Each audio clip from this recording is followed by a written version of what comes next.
It's Veganuary, kids. So you made a resolution to be vegan for a whole month. You don't know what to do with yourself now? Stick with me. We got this. Well, good morning, everyone, and it is literally morning. And it's quite a rainy morning, I guess you can see in the background. Yeah. Today, for Veganuary Delights, I'm going to introduce you to a really good snack. If anybody's ever had tapenade before, it looks like the one thing that's in there, I don't even taste it, or I've never tasted it before, is it does have anchovies in it, and that's the only thing that makes that non-vegan. Pretty much this is going to be an experiment. I think we can just mix up olives and capers and come up with something that is just as good as a tapenade. Of course, I'm not gonna end up buying one and doing a taste test because, yeah, if it has anchovies in it, I want nothing to do with it. I'll just do a taste test on it from memory. I remember it being a little saltier, so, you know, if we need to add more salt, we add more salt. The reason I thought of doing this in the first place is if you like olives, you can go buy a tapenade at the store. It can cost you $4 or $5. Well, what if you just buy a $1 can of olives?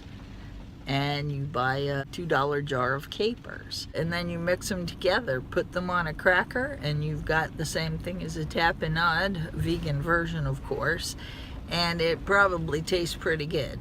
Anyway, today we're going to try that, and also I'm going to go ahead and make Flax crackers too. That should be interesting.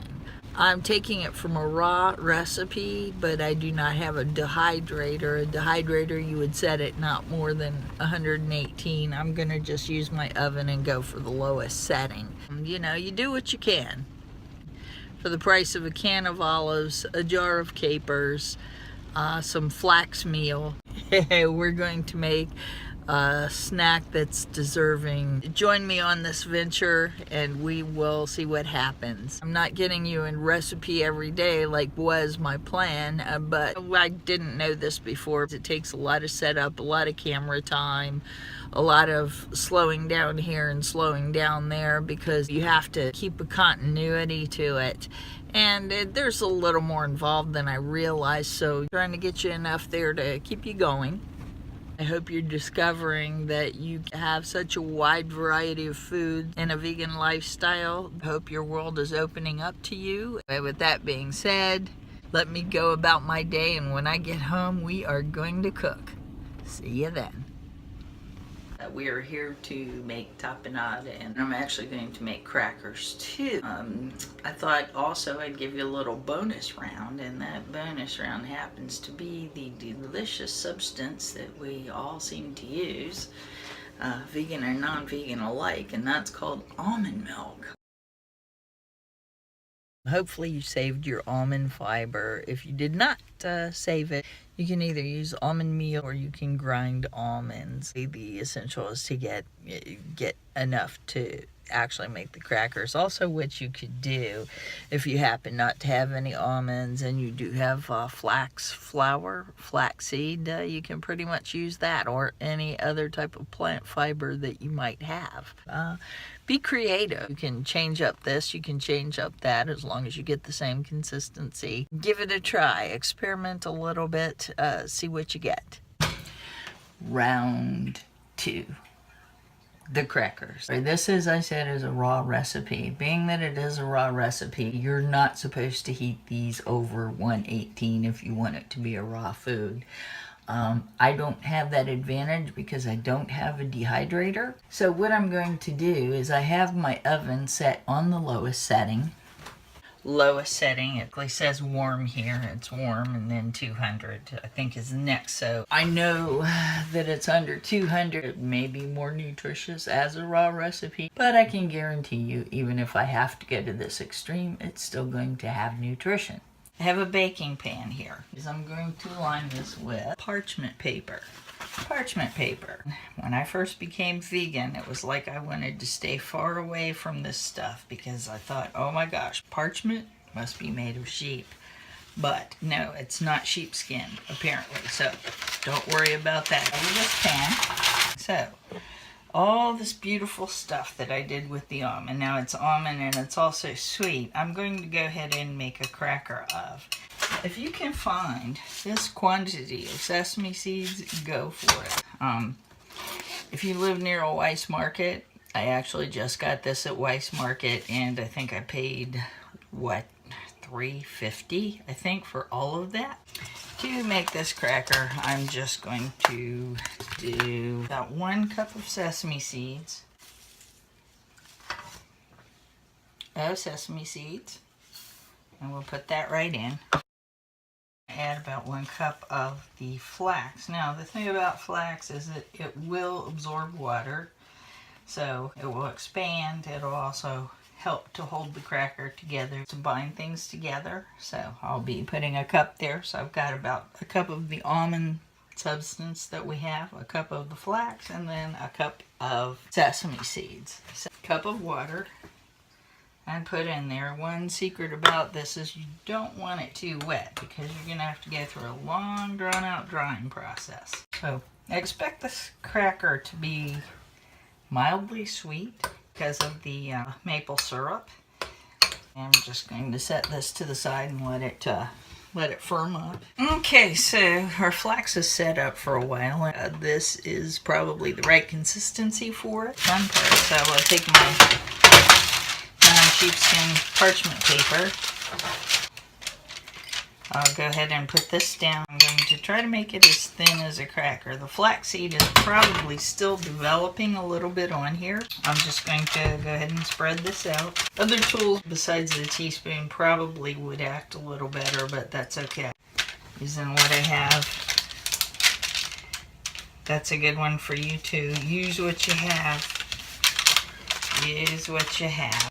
If you don't know about flaxseed, its biggest nutritional value is that it is one plant-based food that is full, and I mean full of omega-3s.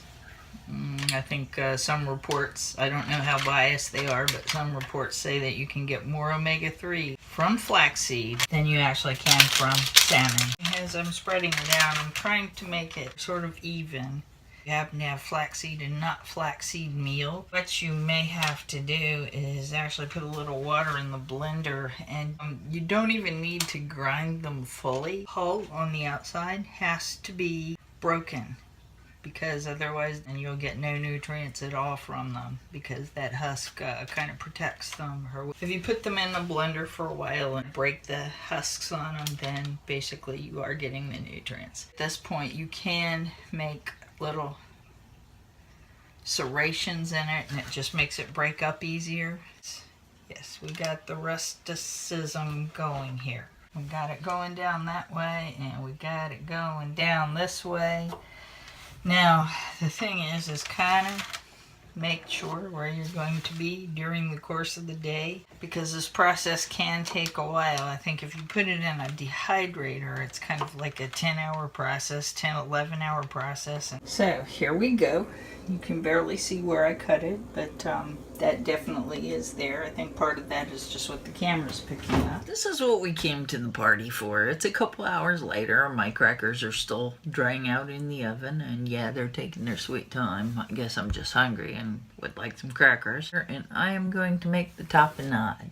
I kind of halfway know what I'm doing here, but we're going to do a little experimentation too. This should be fairly simple. I mean, the things you can actually identify from a tapenade is olives. Now, it probably is a gourmet olive, but we're just going to go ahead and use your basic garden variety can of black olives.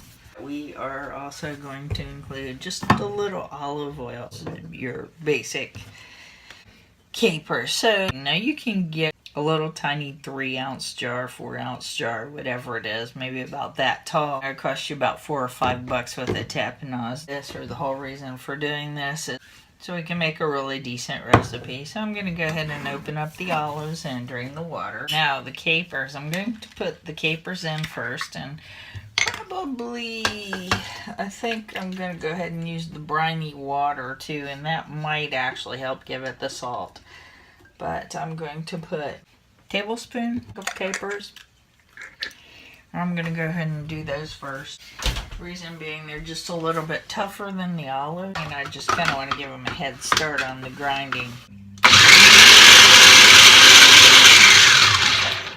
That brine actually might work. I'll put the olives in. And here we go. Okay. And this really hasn't blended much, actually. You know, you want a little bit of a roughish texture with it. I think I need to actually grind these some more. So let me do this again. Okay. That was not long. You definitely do not want to puree these things. There's your ending texture. That's about what you want. It does need a slight bit of olive oil. That just basically, it's nothing for flavor. It is just for texture. It's just going to be minimal. It's just going to be enough to coat it, and that's it. I don't even think I put a teaspoon in there. There we go. Okay, so that should have... Let's taste it now. Oh yeah, I think we're in business. And I'm getting so much more tapenade than you would get in that 5-ounce jar. Take it out of my food processor, and when the crackers are done, I'm gonna have some. Matter of fact, I'll probably have some before the crackers are done. You're getting, what did we decide, about $3? So for the price of about $3, let's say $3.50, with all the flavorings and everything in it, you are getting a snack that would cost about $4 or $5 in the store for not even that much, because you know, pretty much you're talking about a 4 or 5 ounce jar, but you're getting about that much. So the day has marched on, and it's now about 5 hours later. I think that it might just be time to take the crackers out. The edges are kind of missing. I have been testing them to see if they possibly have been done. Here we go. Here they are, and now they are still wet on the other side, so I'm going to go through a process of flipping them. So I'm going to take these. Now we are going to flip them. They're still wet, and then I'm just going to pull the parchment paper off.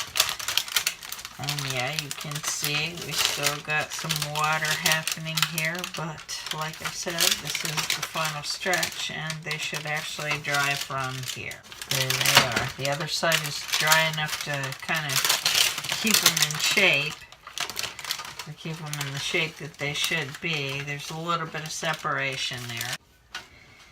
There we go. I'm going to test them after about 2 hours. Okay, and now for the last part. I have just taken the crackers out of the oven. And there they are.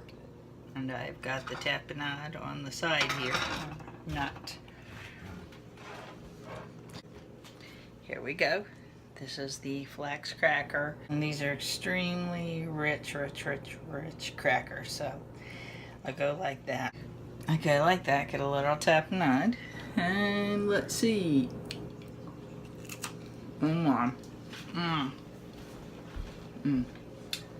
That is so good. Wow.